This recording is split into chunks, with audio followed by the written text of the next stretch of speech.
Bonjour à vous, chers amis du signe du Capricorne, bienvenue sur la chaîne La Chouette me chuchote, bienvenue pour cette nouvelle guidance astrologique mensuelle pour le mois de mai.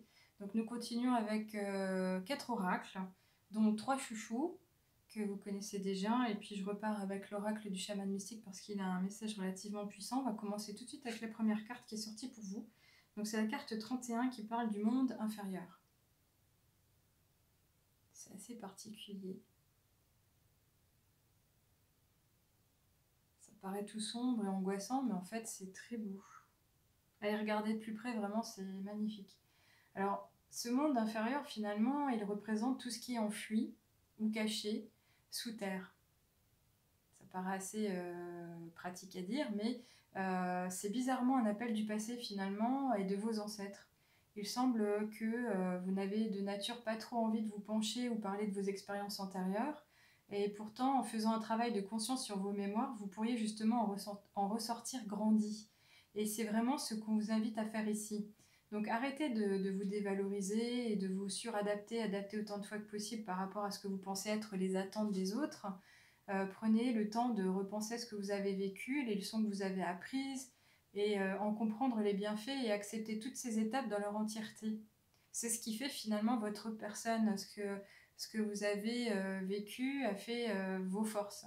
Donc vous pourriez ainsi pouvoir profiter malgré tout des épreuves traversées par vos anciens et le vécu de tous les membres de votre lignée finalement. Donc en retirer le meilleur, c'est en vous, comme le sang qui circule en chacun de nous finalement. Mais il est vraiment question de vous montrer vraiment plus authentique tel que vous êtes à présent, de ne rien cacher et surtout d'arrêter de vous travestir ou de vous suradapter, comme je le disais avant, par rapport à ce que la société aurait pu vous imposer ou imposer de nature par ce qu'on appelle justement le conditionnement social. Donc autorisez-vous à être celle ou celui qui reconnaît enfin d'où ou il vient et acceptez votre passé. Soyez simplement vous. Voilà. On continue avec une carte issue des cristaux éternels, qui est l'améthyste, magnifique couleur, en plus j'adore, qui nous parle d'intuition, du violet, du violine. Donc l'améthyste, c'est une pierre en fait qui est aussi dite semi-précieuse, qui a des bienfaits thérapeutiques connus en lithothérapie pour soigner à la fois les maux physiques et également psycho-émotionnels. Donc elle a notamment et plus particulièrement des propriétés d'apaisement justement contre les maux de tête d'origine nerveuse. Donc que vous soyez parfois peut-être soumis ou aux prises de colère ou des états d'agitation intense sur base d'un agenda engageant ou de fortes tâches à accomplir ou d'une fatigue extrême, sachez que vous pouvez toujours gagner en sérénité, travailler à votre paix intérieure et vous garder de toute dépendance. Donc quand je dis dépendance, on pourrait tendance à avoir en tant qu'adulte envie de taper, je ne devrais pas dire ça, dans l'alcool, mais cette pierre, elle peut vraiment être favorable en ce sens où elle vous préserverait de ce genre de comportement. Donc son effet protecteur favorise à tous les coups plus de sagesse et de force, donc c'est ce qui fait aussi cette différence. Et si vous souhaitez notamment développer un pan plus spirituel de votre personne, peut-être est-il venu justement le temps de vous munir de cette pierre, d'un bracelet ou d'un collier, voire du tapis ou de la géode dont on parle de temps à autre dans les boutiques ésotériques, pour justement la positionner soit sur vous ou dans votre intérieur à la maison, pour retrouver le calme et le repos, ou encore un bon sommeil, parce que placer dans la chambre, ça peut vraiment aider. Donc également, source de purification et captant les énergies, sa présence à vos côtés, elle devrait aussi vous permettre votre élévation vibratoire. Quand on parle de fréquence ou de taux, on en est là. C'est une pierre qui peut vous y aider. Et je dirais dernière information à son sujet, et pas des moindres, la période du mois de mai devrait vous ouvrir la voie à plus d'intuition. Donc c'est un cadeau, mais vous en avez certainement les compétences. Il suffirait juste de lever le voile et d'ouvrir la porte. Donc c'est une pierre qui est relativement aussi connue pour être porte-bonheur. Elle pourrait avoir une plus grande influence que vous ne pensez sur un travail de développement personnel avec un effet dans votre vie, mais qui aurait lieu finalement à partir du mois de février de l'année prochaine. Donc là, je parle de développement personnel. Si vous souhaitez vous engager sur cette route, sachez que c'est vraiment dans votre intérêt, celui de votre entourage, puisque ça aura un effet où vous sortirez recentré, vous saurez qui vous êtes, vous connaîtrez vos valeurs et vos forces, et de moins en moins de choses devraient venir vous pénaliser ou vous affaiblir, on dirait comme ça. Donc on continue ici avec une carte des messages des plantes au peuple humain. Alors, toujours ces couleurs dans les tonalités roses, hein, il y a beaucoup d'amour, de tendresse, lotus rose, qui parle de bébé. Alors pourquoi on parle de bébé moi je parle plutôt d'enfant. Alors déjà à la base, le lotus rose c'est une fleur sacrée aquatique, et le précédent tirage a notamment mis avec l'améthyste le doigt sur, ou l'accent sur l'intuition.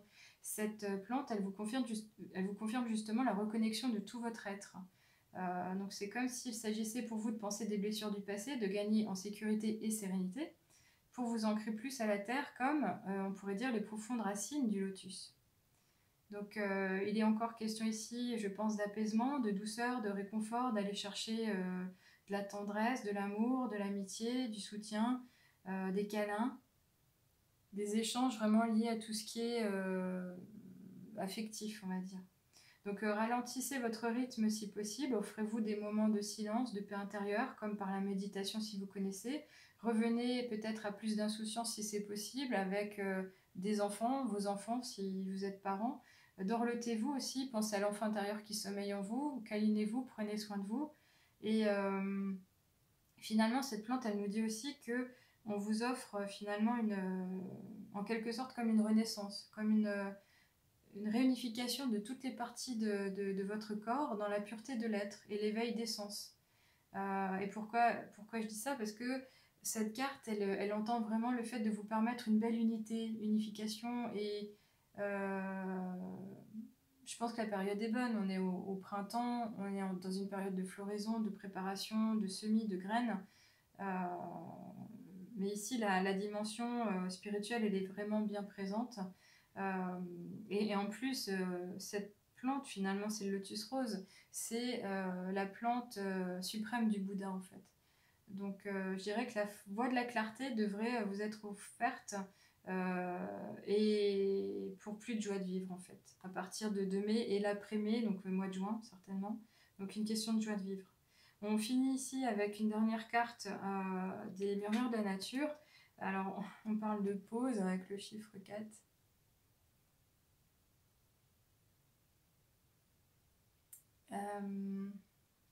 Alors, il est certainement question pour vous de beaucoup de contrôle de manière générale dans votre vie du quotidien.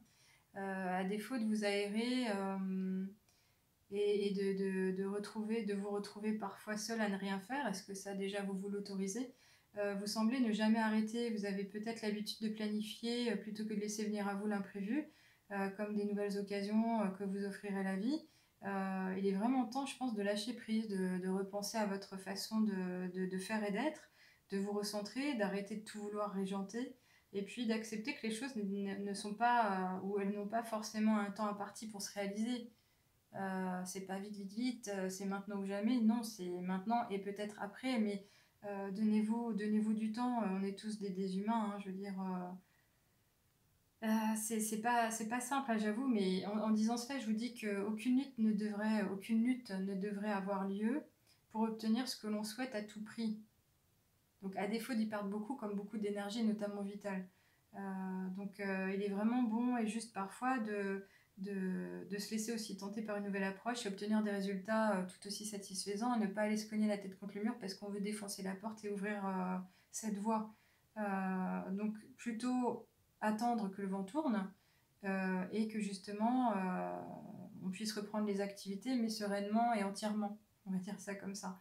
Donc prenez en tous les cas le temps d'évaluer les choses, posez-vous, ne vous laissez surtout plus abuser à vous lancer tête première ou tête baissée.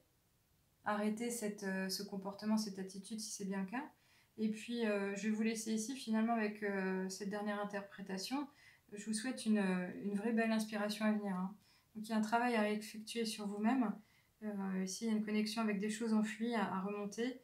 Et puis voilà, donc si vous connaissez votre ascendant, pensez à aller regarder la vidéo qui s'y réfère de manière à compléter votre guidance pour le mois. Et sachez encore une fois que c'est une guidance générale qui parle quand même un peu plus de développement personnel. Donc voilà. Donc je vous remercie d'être resté jusqu'au bout et je vous dis à bientôt, au plaisir. Bon mois de mai à vous. Au revoir.